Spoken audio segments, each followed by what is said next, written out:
guys, we got Thorzain going up against Socke, another European warrior and another TVP. This is going to absolutely be an amazing match, JP. These guys have played multiple times before. It's very even between these two guys. And remember that Thorzain, recent debut of EG.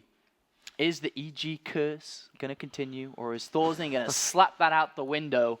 But Socke's always performed fantastic at MLG.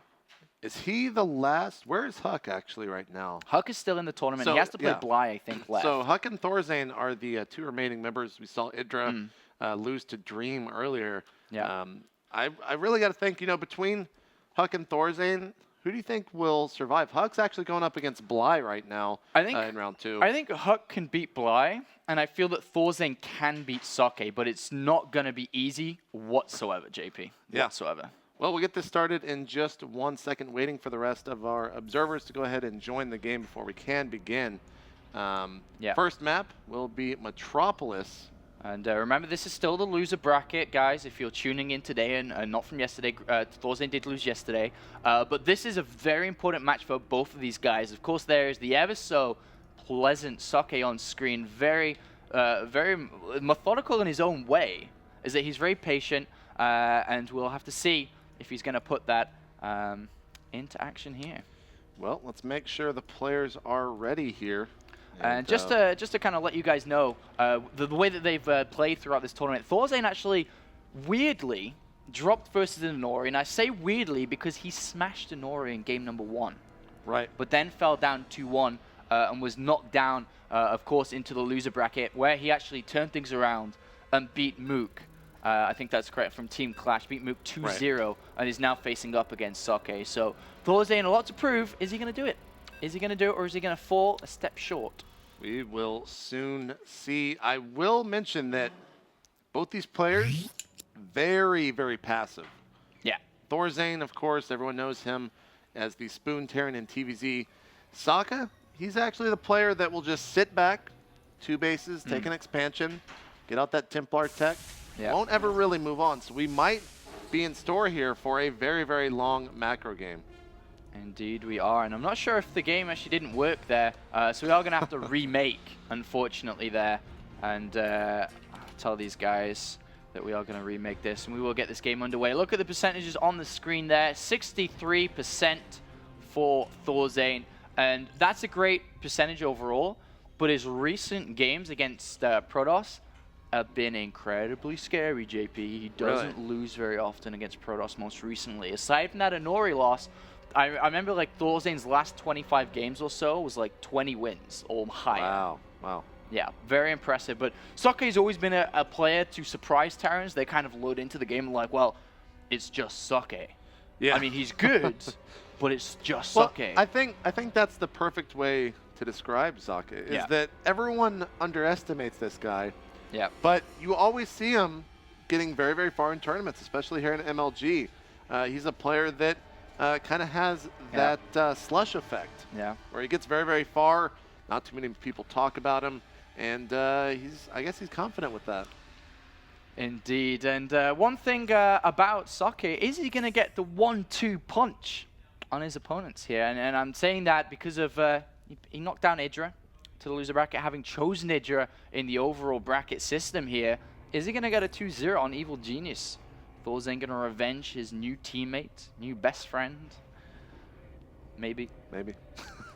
maybe not best friends. Maybe just friends. But I don't know. Maybe Thorzain and Idra could be best friends. They're kind of like the yin to his yang, you know? I don't know. One thing for sure about that guy on screen is that, remember, this guy did qualify through the DreamHack ISO Open tournament that was held just a few weeks back, actually. A great victory there for Thorzain, who had basically not won a big tournament in almost a year exactly. And that was before his TSL 3 win. Then the DreamHack ISO Open. Is he going to go a year without a tournament win again? Or are things changing, like his blue t-shirt there?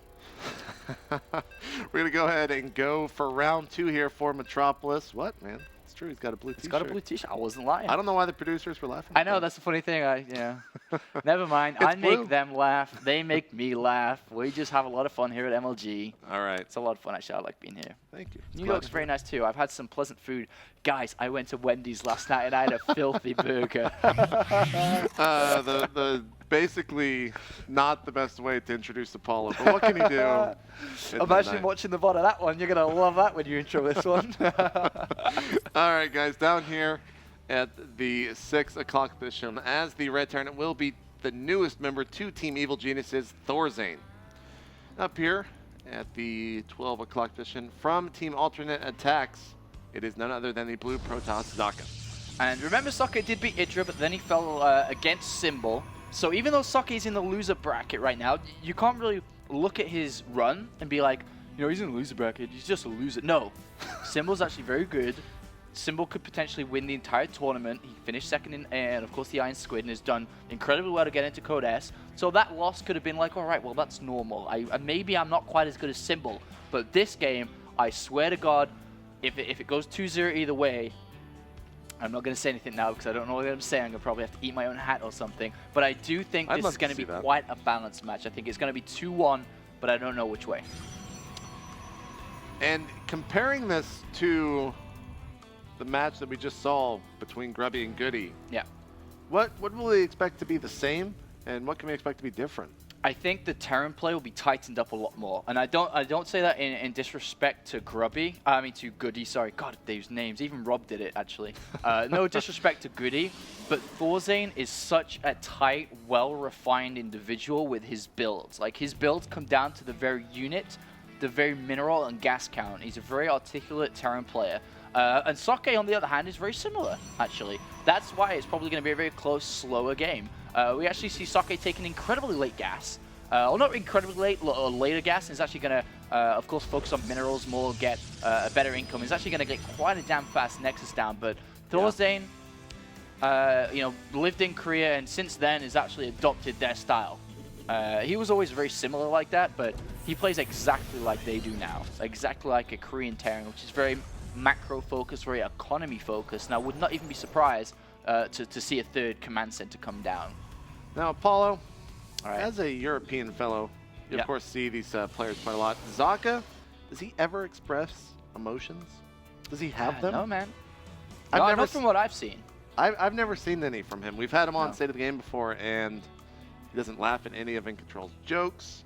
I bet when he goes to German clubs, when he's with German people, he's hilarious. You think so? Yeah. You think that's what it is? I he think finds he's a us party Americans animal. I think he lets his hair down and he goes crazy. We just don't see that side of him in esports. Wait, so it's even longer than it is right now? Is that what you're saying? It's folded? Double gas going down for Thorzain here. He loves this. Goes second barracks, then double gas, then actually adds on a third barracks, usually. May not happen here. But what that basically says is that he gets the gas faster. That means tech lab faster, stim faster, combat shield faster, and then overall the factory down a little bit sooner too here. But on the other hand, Socke, upon seeing Thorzain, and remember I said these guys have played a lot together. I'm not lying. They have played a lot against each other in online tournaments and offline tournaments. It's been pretty damn close. But Socke is already spending all his chronoburst in probes. He's actually not rushing to get the gateways down by no means. He's at 34 supply. He's not really looking to get them down until he can basically say, all right, I'm still chronobursting probes. I'm still consistently building probes. I have 300 minerals spare. There's my double gateways. In terms of Socke's actual play, I feel like for so long, he is one of the only players that has put so much trust into High Templars. His Psystorm, even taking back to the 2010 years of MLG StarCraft 2. He has always used them in this matchup, and he's so good with them that I cannot wait to see how he's going to utilize them. Sometimes we've seen players like MC this tournament do some great medevac interceptions with that feedback, and I think we might be able to see some of that from Socke if the game lasts that long. Socke is actually throwing down a third gateway here, though, JP. So before he even gets to that level in the game, he's at 4 gateways right now. He has an aggressive pylon placed down, and is basically looking and hoping that there's only one bunker and it doesn't get salvaged. I mean, he wants it to get salvaged, sorry. But look at that scout. Is it going to go up? Yes! The green line says yes. It's not a red one that says no, it's a green one that says yes. So he will eventually scout this.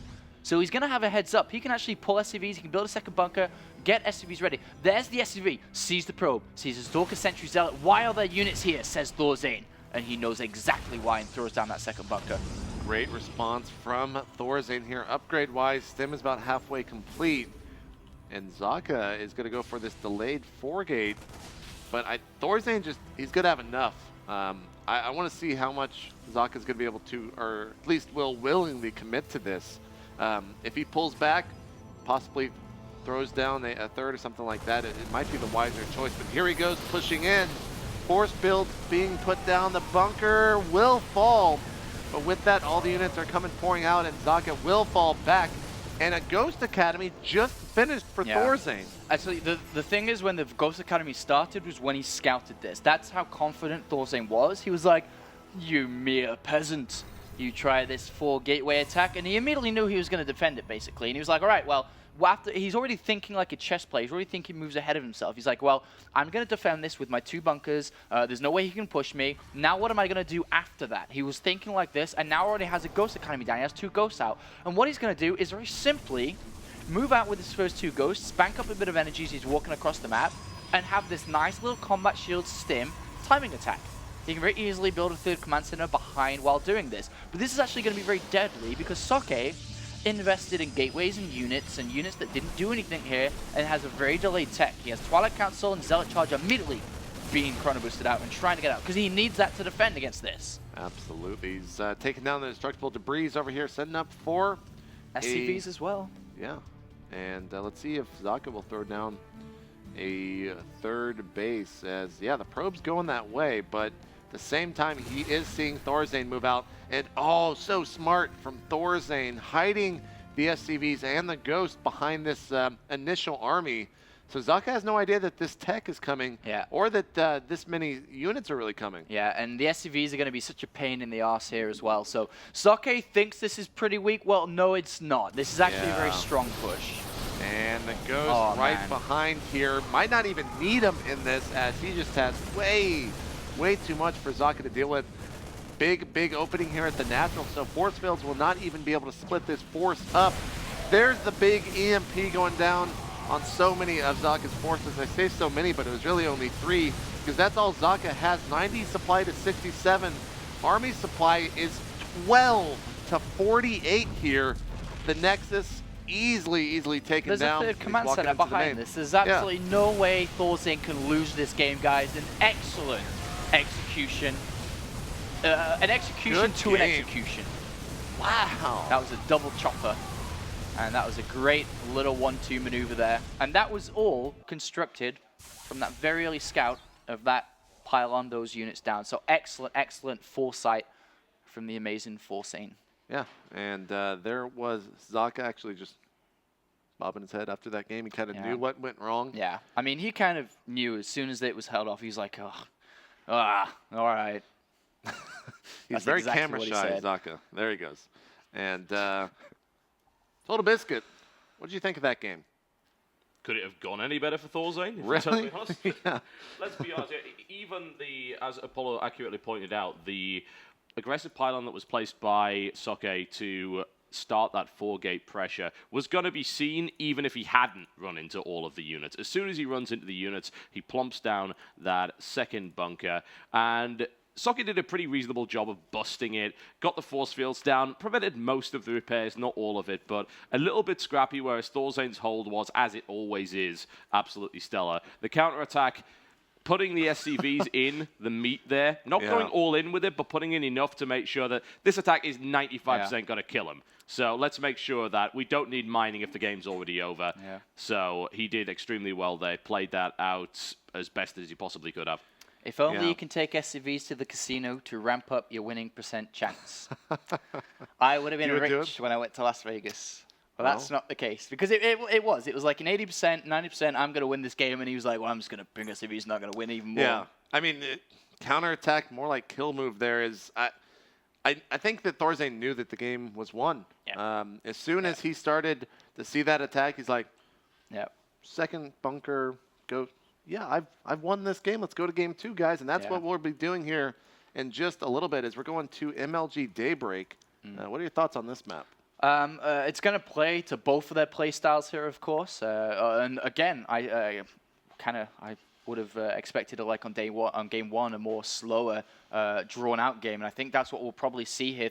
Socke throwing a little bit of a twist in the story there, trying to catch his opponent off guard, trying to play towards that play style, but didn't work too well for him. But game two, Daybreak, very big map, rush distances far away from each other. Let's see how this is going to go down, JP. Remember, if Socke loses this next game on Daybreak, he is out of the MLG Spring Arena. He will be going back to Germany. It's a very long flight across the ocean. It's not a pleasant flight to take if you lose early on in the tournament. Oh, no. So he has to pull it back. One guy, though, who's actually flying to Korea very shortly to live with the Slayers. The Slayers, to rejoin his fellow friends. Of course, Thorzain.